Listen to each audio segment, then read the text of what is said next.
¿Cómo están ustedes? Bienvenidos a esta presentación del curso de postdoctorado Investigación Cualitativa, Seminario, Discurso Académico y Géneros Textuales. Mi intervención se desarrollará a lo largo de 9 puntos que empiezan analizando el texto académico como resultado, siguen después con una reflexión sobre la cuestión del género literario. En tercer lugar, analizan la tensión que se encuentra, que constituye toda escritura. Después se valora la situación actual de esta tensión.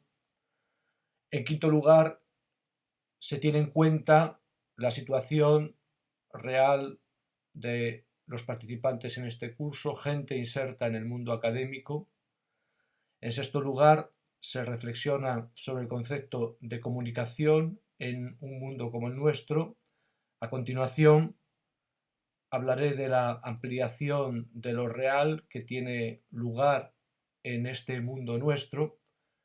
En octavo lugar, trataré de uno de los puntos más importantes en los que se concretan estos trabajos de investigación cualitativa en nuestros contextos, que tiene que ver con el capital simbólico. En noveno lugar, enlazaré con la cuestión de la posverdad y finalizaré con el concepto de escritura como mejora, que es, por decirlo así, la plasmación de todo el discurso en lo que hay que hacer a la hora de redactar estos textos en el presente curso. Comienzo entonces, en primer lugar, preguntándome si un texto académico es un resultado. Partimos de la situación real, una situación que vengo observando desde hace tiempo, tanto en España como en Hispanoamérica o en Latinoamérica. En esta situación, los trabajos académicos acaban siendo unos fines en sí mismos, cerrados, fruto de un esquema previo que no se cuestiona, que no se interroga. De tal manera, observamos como una ansiedad y a la vez una dejación por cumplir con lo que se consideran unos objetivos predeterminados que, una vez logrados, nos permiten ascender, y esto es importante y siempre tiene que ser tenido en cuenta, nos permiten ascender o mejorar nuestra posición en el mundo académico. Esta cuestión es muy respetable y tiene que ser planteada claramente desde el primer momento. Nosotros estamos aquí, es cierto, para mejorar nuestra inserción en el mundo académico. Estamos aquí porque tenemos una voluntad, una ambición legítima de construir una carrera académica. Pero pienso que esta ambición legítima, y que yo apoyo totalmente, se logra mejor, avanza más si se radicaliza y deja de ser algo puramente puntual, algo puramente centrado en el objetivo de conseguir realizar un trabajo que sea valorado como mérito académico. Esto es lo que voy a tratar de demostrar reconociéndolo, además. Por lo tanto, el punto de partida, lo hemos visto también en los seminarios anteriores, el punto de partida es que un texto académico sea no solo de ciencias humanas o de ciencias sociales, sino también de ciencias naturales, aunque aquí parece que es menos evidente, pero no es así. Un texto académico, digo, no es un resultado. Un texto académico no es un fin, una terminación en sí mismo, no es un objeto inerte que una vez logrado se olvida porque ya nos permitió llegar a donde queríamos. Un territorio, un acontecimiento, son conceptos que definen mejor lo que es un trabajo académico, que tiene esta función terminal, tiene esta función meritatoria, por decirlo así, pero que tiene que ser abierto, que puede ser abierto como un territorio, como un acontecimiento, no como un mero resultado. Por lo tanto, un trabajo académico, una escritura académica, no es la mera aplicación de un método predeterminado, estandarizado, supuestamente objetivo y universal a una masa de datos para la extracción de unos resultados que, si luego concuerdan con las hipótesis o no con las que se abre el trabajo, se verían de alguna manera leídos o estructurados. Un trabajo, un texto académico, no es la aplicación de un esquema previo, no es un mero resultado. Un texto académico es un territorio, un lugar de tensión, un lugar de confluencias, y es un acontecimiento, es un lugar donde sucede algo, algo que de alguna manera no existía antes, algo que no consiste en la extracción de algo que ya estaba presente en lo que analizamos, sino de algo que de alguna manera también se realiza, también innova, también crea realidad en el texto que estamos escribiendo. Este es el primer punto, entonces. ¿Es el texto académico un resultado? ¿Resulta de la aplicación de un esquema metodológico previo, garantizado, universal, probado, a una masa de datos todavía virgen? No es solo esto, no es fundamentalmente esto. Es también esto en cierta medida, pero no es esto lo que engloba el texto en cuanto a texto.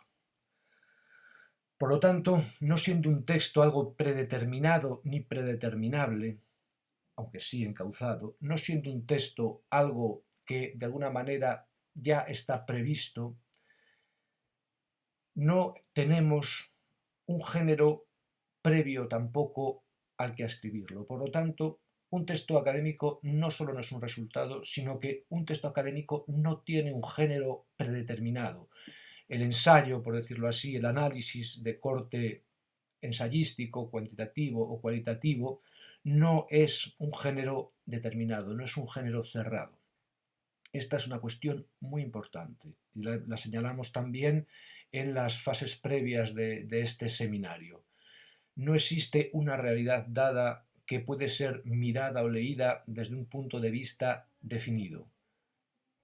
No existe entonces un modo estandarizado que nos tranquiliza de acceder a lo que hay. Cada época tiene que encontrar sus géneros de expresión. Cada época tiene que encontrar los lenguajes comunicativos e indagativos que le son propios. Naturalmente, esto requiere ya, y se trata de una determinación fundamental, de un ejercicio metacognitivo desde el comienzo de nuestras investigaciones. Lo primero que tenemos que pensar, sobre lo primero que tenemos que reflexionar a la vista del territorio donde nos queremos mover, es qué tipo de género expresivo vehicularía, realizaría mejor ese territorio. Y esto, como os digo, no está predeterminado. El ensayo de corte objetivo, de corte cientifista, que pareció el ideal de conocimiento y expresión perfecto, no vale hoy, no vige hoy, ni siquiera, podemos decir, en el ámbito de las ciencias naturales. Ni siquiera hay. No hay un género predeterminado. Tenemos que buscarlo, tenemos que indagarlo. Cada texto entonces tiene que encontrar su género, y cuanto más exprese ese género o ayude a expresar el momento histórico en el que nos encontramos, más potente, más de su época, más de su momento será. Como sabemos, vivimos en una época muy compleja, en una época que podemos caracterizar como posmodernidad en Occidente y también en América, aunque ahí la cuestión es más compleja. Podemos decir que vivimos en una época en la que la territorialización, en la que los acontecimientos no tienen un signo claro, no tienen un apoyo claro. Y las apoyaturas que nosotros vamos a utilizar tienen que ser siempre apoyaturas que han de ser revisadas, han de ser criticadas, han de ser reflexionadas en cualquier momento. Esto no significa parálisis, no significa que yo, ante el no poder encontrar una expresión directa o no encontrar una expresión acorde con mi tiempo, me inhiba, me paralice. Al contrario, hay que atravesar esta complejidad, hay que convertir esta complejidad en expresión.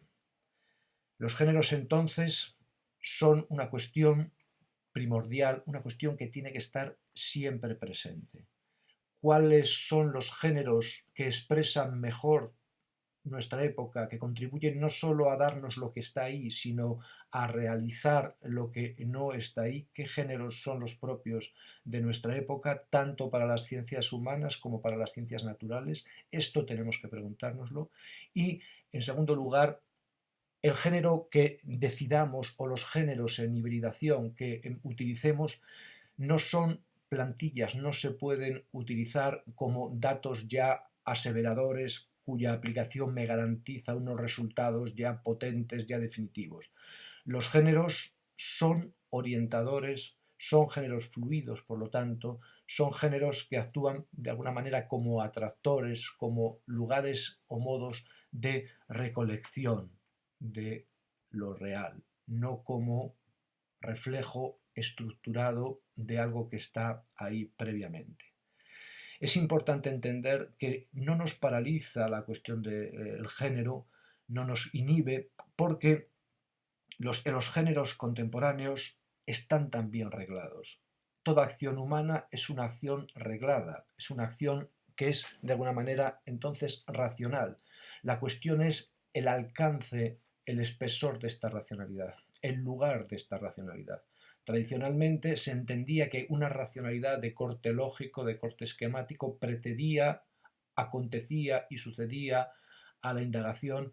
Hoy sabemos que la racionalidad acontece después, acontece de una manera segunda, por decirlo así. La racionalidad va aflorando y aflora siempre, porque la acción humana es racional en este sentido. La racionalidad, de alguna manera, se va creando en el ejercicio de la actividad humana, se va modulando, se va ampliando.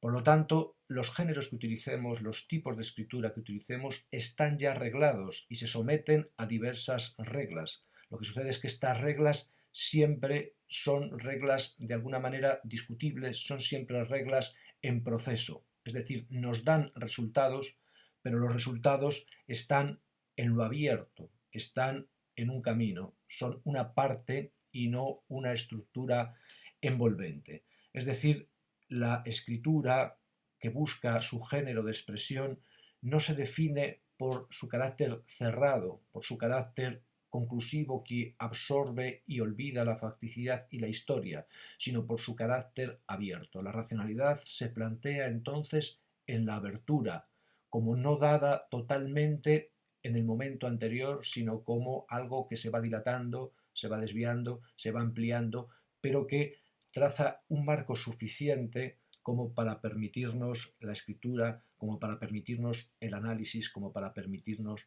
la comunicación. Hay, pues, en tercer lugar, en toda escritura una tensión múltiple. Todo trabajo, toda escritura que no refleje la tensión, y la tensión se puede reflejar de forma serena, la tensión no se tiene por qué reflejar en una dispersión, en un caos, la tensión se puede ver serenamente. Toda escritura, entonces, tiene una tensión, encierra una tensión múltiple. Su territorio está atravesado por muchas fuerzas, su punto de partida es un punto que no está ganado, los datos no son tampoco datos inertes que están esperando ahí, su método, su caminar tampoco está ganado, el método no es una estructura rígida de determinación, de hipótesis y de confirmación o refutación de las hipótesis, de análisis en grupos mediante encuestas dirigidas y previamente cerradas. El territorio, el punto de partida es complejo, el método es complejo y también el punto de llegada es tenso, es complejo. Esa tensión acompaña todo proceso de investigación y de escritura, desde el momento de la determinación hasta el momento de la entrega del resultado, pasando por el proceso de averiguación, por el momento de aplicación de los métodos. Si una escritura no tiene tensión, si una escritura no manifiesta, no nos abre a la tensión, no es una escritura que se sirve de un género apropiado para este momento histórico, epistemológico, ontológico, político en el que nosotros estamos actuando. Esto, en cuarto lugar, tiene que ser mantenido durante todo el tiempo. No es una cosa provisional. La tensión, la incertidumbre, la apertura, no es algo que se vaya a solucionar, no es algo que esté encaminado a la solución, no es algo que se dé en términos de superación o de obstáculo que yo salto. Es terminal, es epocal, forma parte de la estructura profunda de lo real tal como nosotros lo determinamos, lo expresamos, lo vivimos, lo actuamos en nuestra época. En quinto lugar, sin embargo, nosotros vivimos, claro está, y todo esto que hemos dicho está vivido en mundos sociales determinados y además dentro de los mundos sociales nosotros vivimos en mundos académicos. La academia es una institución que tiene que ser sometida también a un análisis de este tipo, pero a la vez es una institución que tiene un peso fortísimo en nuestras vidas y a la que no podemos desobedecer a partir de cierto extremo. Es una institución a la que tenemos que obedecer. Si queremos cambiar, si queremos reformular, expresar, generificar las instituciones contemporáneas, tenemos que partir de su posición real. Y esta posición real es una posición que nosotros, yo en este caso, asumo.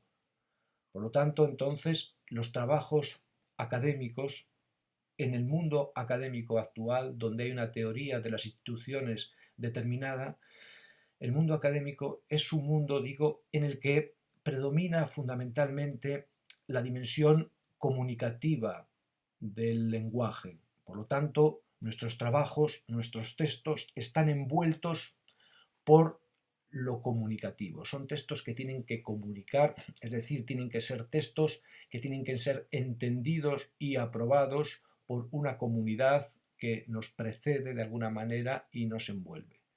Esto es importante. Esta función comunicativa, esta función en la que lo lingüístico se da ya plenamente en lo social, de donde nace naturalmente, esta función comunicativa envuelve las demás funciones del lenguaje. La función informativa de los textos está orientada por lo comunicativo, es decir, la transmisión de conocimiento tiene que ser comunicable y por lo tanto seguir unas vías estandarizadas, y la función comunicativa de alguna manera también envuelve la función expresiva.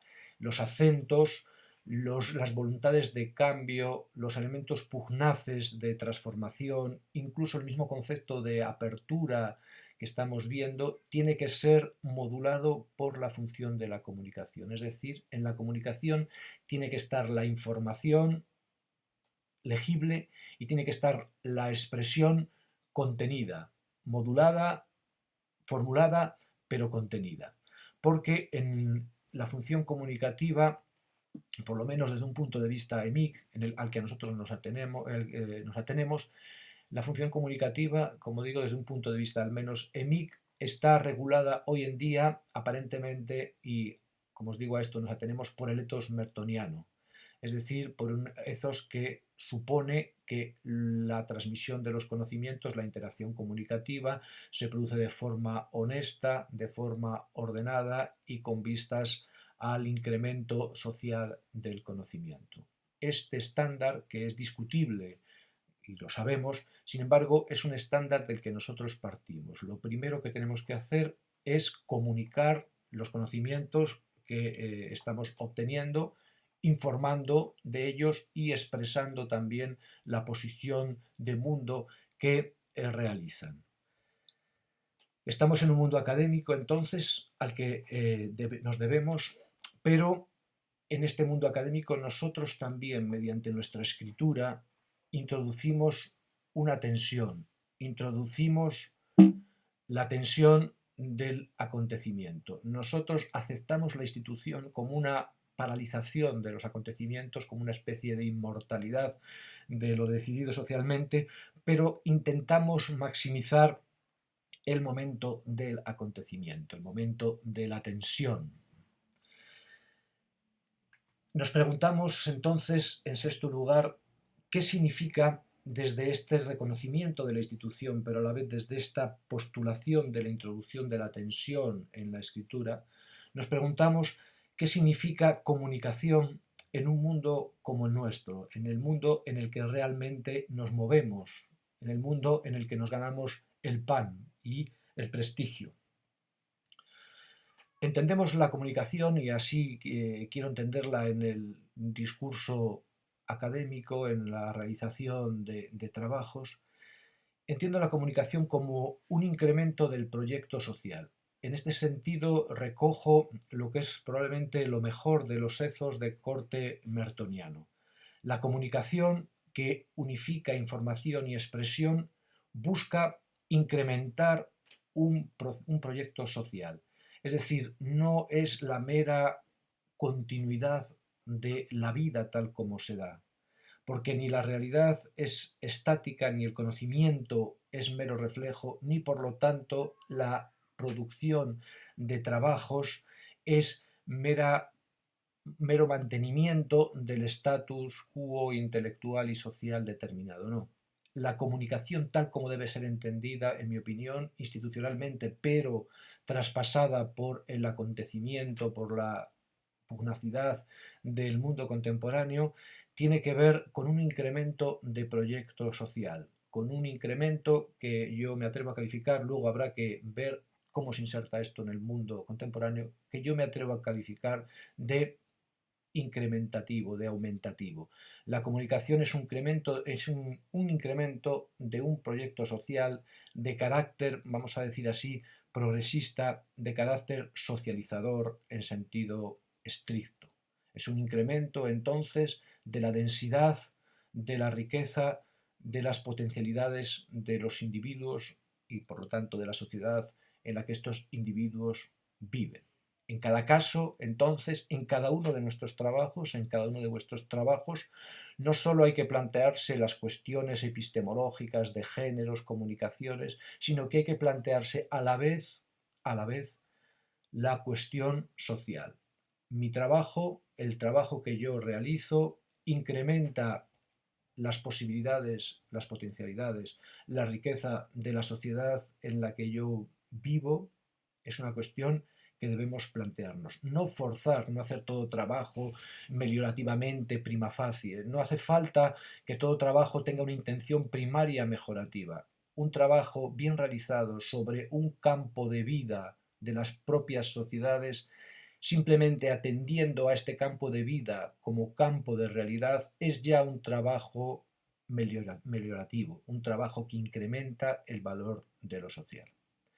Este incremento de proyecto social va unido a la vez, y lo hemos visto también en las sesiones anteriores, va unido también a la vez, no es una cosa distinta de una extensión profundizadora, de una incrementación de lo real, de lo que hay. La realidad no nos precede, la realidad acontece con nosotros, la realidad se incrementa con nuestra actuación y se incrementa no en el sentido de seguir una lógica dada, sino en el sentido también de crear nuevas lógicas, de crear nuevas realidades. Por lo tanto, la comunicación, la efectuación práctica de vuestras investigaciones en productos, en libros, en artículos, en habilitaciones, es no solo un incremento intelectual, no solo es un incremento social, sino que es un incremento de realidad. Por lo tanto, tenemos que saber que la misma inserción investigadora en un ámbito determinado supone realizar ese ámbito, supone elevar su nivel de realidad. Esta elevación, que no termina nunca porque no está abocada al cierre, igual que la escritura no está abocada a la terminación, no está abocada a la solución, esta profundización sin cierre es el secreto profundo, probablemente, de la actividad intelectual, de la actividad académica actual. Una extensión profundizadora sin cierre de lo real en lo que hay.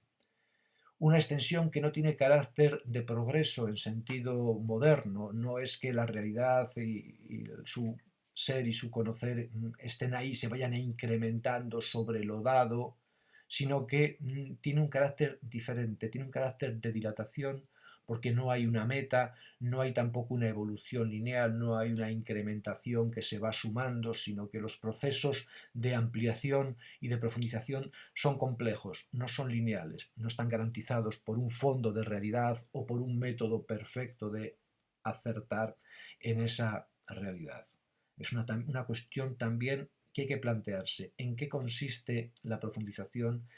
¿Hay un progreso en la socialización o hay una dilatación de aspectos de la socialización que podemos considerar progresivos mientras que otros son regresivos? Es una cuestión que va ligada, como tantas, a el momento que vivimos, a la reflexión del momento actual. Socialidad y realidad, socialidad y haber van juntas. No se trata entonces de que el conocimiento se construya socialmente, en el sentido de que nosotros cerramos unos objetos que están previamente modelados.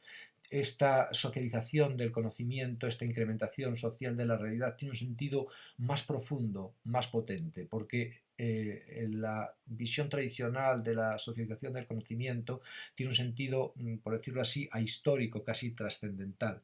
Aquí no, aquí el sentido es plenamente histórico y a la vez plenamente abierto, plenamente sin determinar en cuanto fin, es decir, el objeto no se logra, no hay objeto, no hay construcción social de la realidad, porque la realidad no es lo definitivo, la realidad es lo que va quedando, por decirlo así, la cáscara muerta, lo que va creciendo es lo que produce la realidad, lo que podemos llamar el haber. La realidad son las redes, son las cosas que van quedando en el camino. La realidad siempre es lo pasado y nosotros lo que estamos siempre es en el borde del futuro. Es decir, no hay realidad en sentido estricto primario, sino lo que hay es realización, por decirlo así.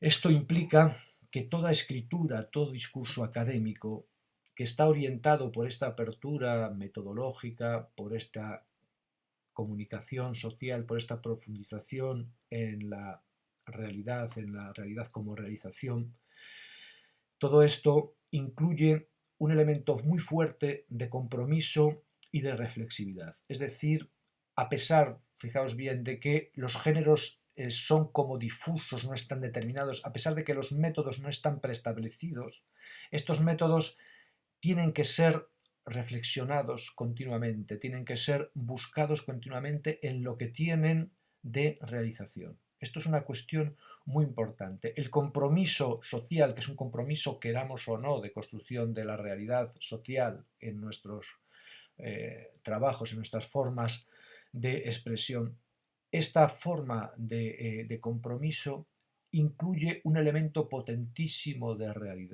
reflexividad. Es decir, no vale en las escrituras académicas esto que se observa muchas veces, la ausencia de metacognición. A veces la metacognición, la reflexión sobre el proceso de conocimiento se hace en las conclusiones, se busca así un aprendizaje significativo, pero esta metacognición, esta reflexividad dentro de un compromiso, querámoslo o no, esta reflexividad, esta metacognición tiene que estar desde el momento. Todos los elementos que nosotros utilicemos en nuestro trabajo tienen que estar reflexionados. No vale elegir un método sin más diciendo que es el más adecuado al territorio que se quiere estudiar porque ya ha sido probado en territorios similares en otros lugares.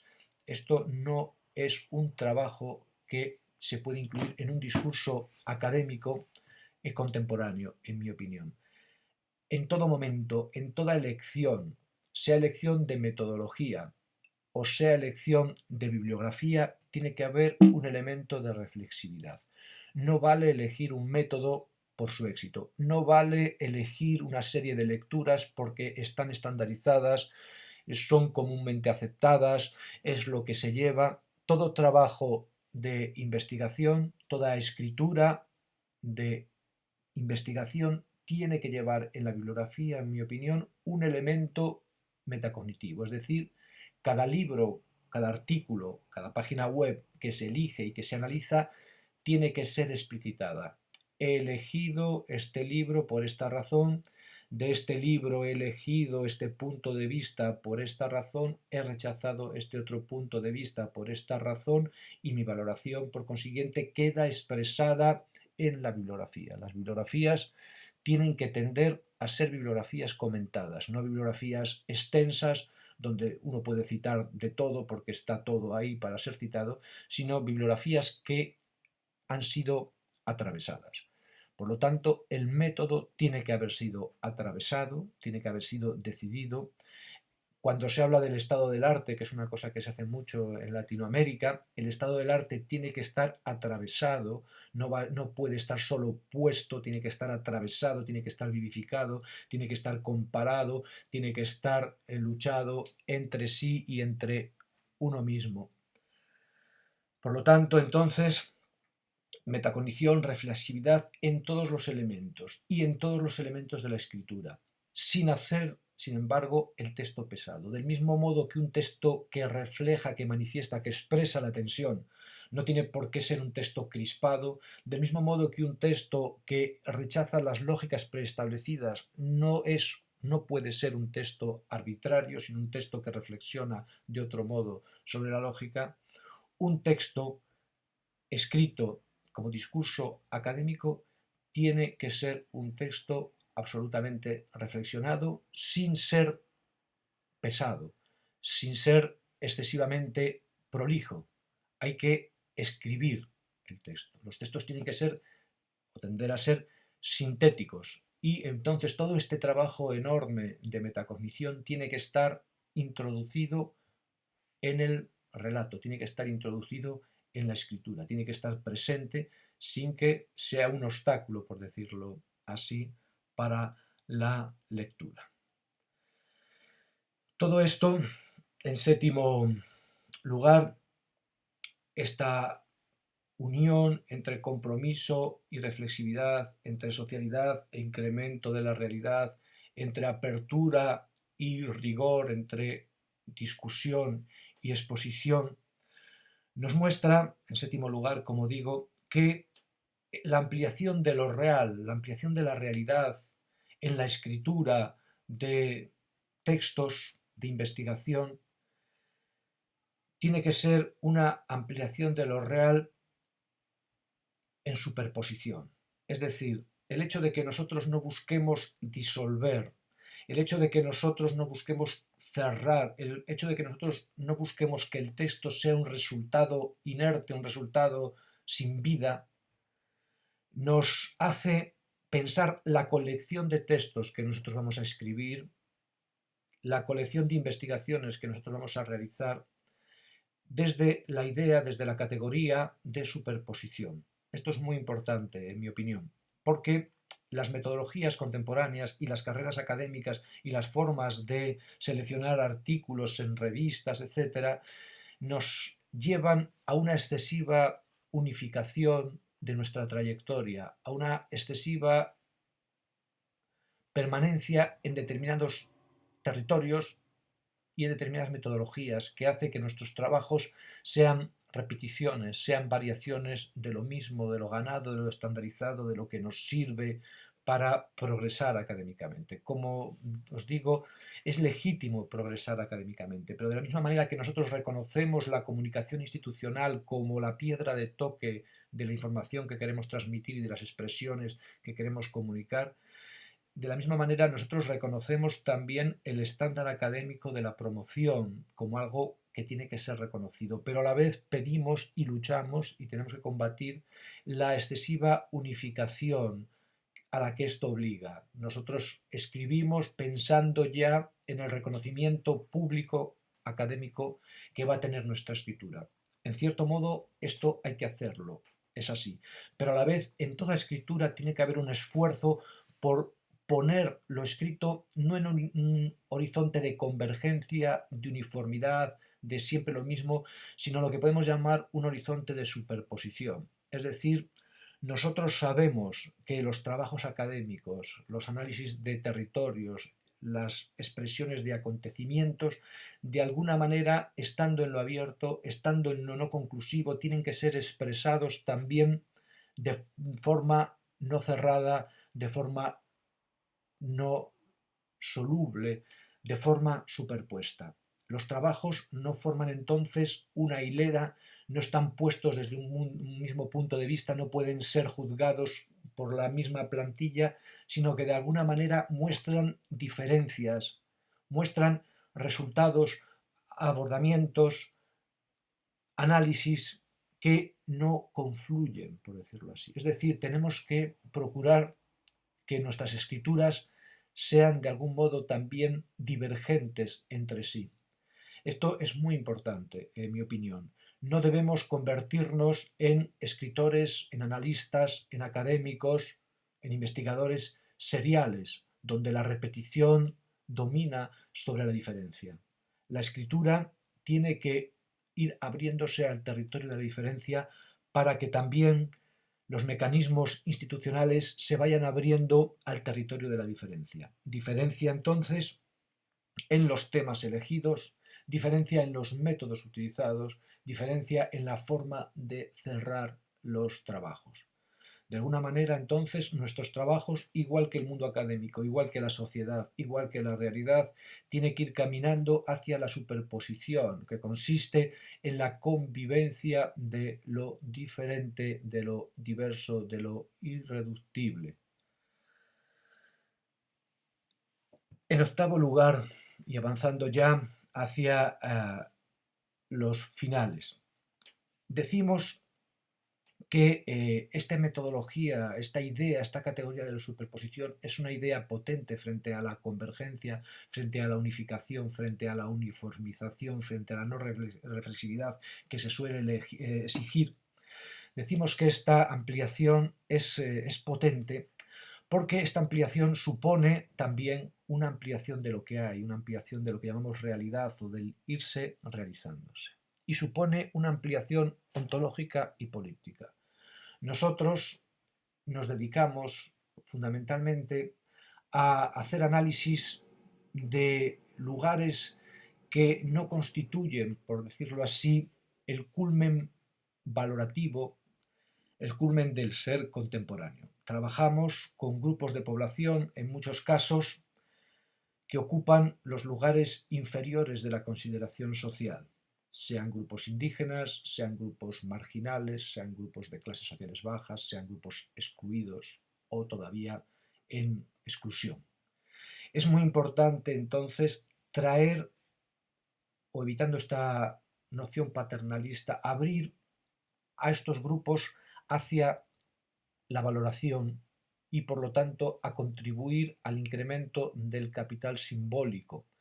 Un buen trabajo de investigación lo que hace es valorizar, como se dice ahora, poner en valor el grupo que se investiga como grupo que es un grupo realizativo, es decir, un grupo que crea realidad, que lo que hace incrementa la realidad y por lo tanto tiene valor, porque en nuestra tradición ser y valer van unidos. Esto es fundamental. Nosotros no estudiamos los grupos que estudiamos como el superior estudia al inferior, sino que nosotros nos abrimos a los grupos, fundamentalmente a los grupos marginales o a los grupos excluidos, nos abrimos a estos grupos en un mismo nivel, en un nivel de reconocimiento no arrancado, sino de reconocimiento convencido. Nosotros estamos convencidos de que la realidad acontece en cualquier lugar donde se actúa, acontece en cualquier lugar donde se vive. La superposición acompañada de la reflexividad y de la creación de realidad es algo que incide en esto, es algo que nos dice esto. Cualquier lugar, cualquier colectivo es un colectivo realizativo, realizador. Y la investigación lo que busca es valorar, es decir, aumentar la realidad, aumentar el conocimiento y aumentar el capital simbólico de ese grupo y de el grupo más amplio donde ese grupo se inserta, que al final es la humanidad, el género humano. Este incremento de capital simbólico tiene que estar efectuado y probablemente es uno de los elementos de los géneros en la línea en la que aquí se habla de los géneros que expresan mejor lo contemporáneo. El mundo no tiene centro y por lo tanto no tiene un orden jerárquico preestablecido. El mundo es una superposición de lugares en los que hay acontecimientos y eso es en cada caso el centro, es en cada caso el valer, el valor. Por lo tanto, investigar, escribir es comunicar, informar, expresar y a la vez es valorar, hacer valor, crear valor. Esto, como os decía antes, no se inserta en una teoría general del progreso. No es que ahora la realidad sea muy compleja y el progreso ahora consiste en manifestar esta complejidad y elevarla. Esto no es así, porque el esquema del progreso es un esquema que corresponde con una ontología, con una visión de la realidad y una forma de conocerla, que supone que la realidad es una cosa en sí y que hay una mirada mejor, un buen método para descifrar esa realidad que está ahí. En un universo como el nuestro, esta imagen, esta idea no tiene lugar, no es lo que estructura profundamente el devenir de lo que hay. Nosotros vivimos en una era en la que el elemento lógico, entendiendo por lógica la idea de que hay una realidad en cada caso y en general, y que esta realidad tiene una estructura y que el conocimiento consiste en captar esa estructura y aplicarla para la producción de conocimiento que luego guía la acción, esa idea, como os digo, no es ya la idea de nuestro tiempo. Nosotros vivimos en un mundo donde esta lógica ha sido superada, ha sido envuelta, aunque exista en lugares concretos naturalmente, ha sido envuelta por la retórica. Nosotros vivimos en universos retóricos, donde entonces la verdad no preexiste a la interacción. Por lo tanto, tampoco hay un método del conocer la verdad que preexista a la interacción de las vidas humanas. Esta estructura a mucha gente le pone nerviosa porque considera que desde aquí no es posible articular formas de comportamiento, de conductas, formas que nos permitan articular la vida social sin estasis, sin divisiones. Esto no es así, es más bien lo contrario. Nosotros entendemos la unidad ontológico-epistemológica tradicional como una forma de violencia. Nosotros hoy entendemos que esta lógica que se impuso, que es la lógica occidental, la lógica que subyace a ciertas concepciones del saber, entre ellas la de la ciencia en sentido tradicional, esta lógica se impuso sobre una complejidad y este imponerse no solo fue un imponerse epistemológico u ontológico, sino fue un imponerse político. Determinados grupos privilegiados definieron la realidad y su metodología de forma que solo a ellos les era accesible en puridad, lo que les permitía controlar a la gran masa, a la gran multitud de gentes que viven su vida de forma usual, de forma cotidiana, de forma pequeña, por decirlo así. El universo es primariamente retórico, el universo es primariamente una competición, una colaboración tensa para determinar lo que hay, para ir determinando lo que hay, hoy sabemos para ir creando lo que hay. En el universo contemporáneo, una forma perversa, pero también potente, de expresar esta primacía de la retórica sobre la lógica es lo que se denomina posverdad. Hoy sabemos que en los medios de comunicación podemos crear noticias falsas, podemos crear realidades falsas que se imponen y por lo tanto nos impiden determinar de forma rigurosa lo que está aconteciendo. Esto es así, pero esto no es una negatividad, esto es el horizonte del que partimos. Esto existió siempre, esto fue siempre así. De alguna manera nosotros hemos vivido siempre en universos determinados por gentes que tenían el poder de determinar esos universos. Es decir, el descubrimiento de la posverdad no es la anulación de la posibilidad de construir un proyecto social de carácter progresista, de carácter fuerte, de carácter socializante, sino es la muestra de que este proyecto puede tener lugar, debe tener lugar, pero no puede tener lugar al modo de la vieja lógica, al modo del conocimiento de una realidad por un método certero que produce conocimientos y orienta las acciones. La posverdad contemporánea no se opone al rigor, porque no hay oposición de rigor y posverdad. La pluralidad, la manipulación, la influencia, la hegemonía es el constitutivo de las vidas sociales. Es bueno que se manifieste la posverdad en su crudeza porque nos muestra claramente el territorio en el que tenemos que movernos. Un territorio entonces fluido, un territorio no cerrado, un territorio en el que el éxito no está garantizado, en el que ningún proyecto está respaldado ni por la historia ni por la verdad.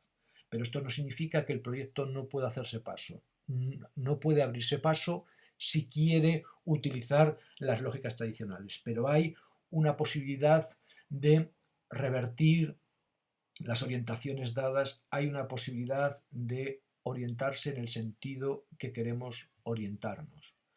La posverdad exige el rigor. Nosotros, entonces, en nuestros textos, en nuestros discursos académicos, en nuestras escrituras, nos orientamos por el rigor, no por un rigor preestablecido, no por un rigor institucionalmente indiscutido e impuesto, esto lo respetamos porque vivimos en el mundo, sino por un rigor de creación de capital simbólico a partir de la determinación de lo que hacen las gentes que hacen las cosas.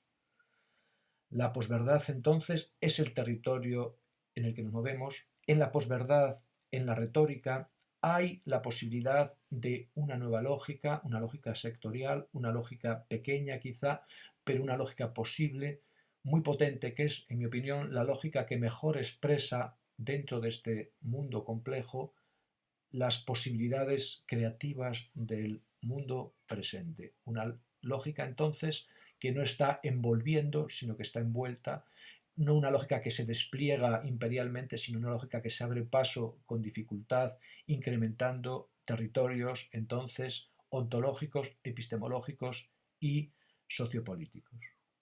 En último lugar, y cerrando esta exposición, la escritura, la propia escritura, la escritura de cada uno de vosotros, de cada una de vosotras, es una escritura que tiene que tener voluntad de incrementar lo real, de incrementar el capital, el valor simbólico de la gente en la que estudiáis lo que estudiáis. La escritura es, por lo tanto, una mejora ontológica, una mejora social y también una mejora personal. Vosotros tenéis ya territorios de investigación determinados en los que os movéis. ¿En qué consiste el proceso de escritura de un trabajo académico? Consiste fundamentalmente en un proceso de reflexividad y de mejora, de ampliación. Tenéis ya un punto de partida, habrá que trabajar todos los aspectos de vuestros trabajos para que recojan y expresen de forma académicamente viable también el territorio, el acontecimiento de vuestros lugares, de vuestras posiciones. Por lo tanto, se abre aquí ahora la posibilidad de unas interacciones con profesores que tutorizarán esta mejora, se abre la posibilidad de un proceso grande de mejora. Espero que os sirva de algo y que os permita no solo entonces legítimamente progresar en vuestra carrera académica, sino servir a la transformación de lo académico en un sentido más amplio, en un sentido más ontológico, más político, más social. Muchas gracias.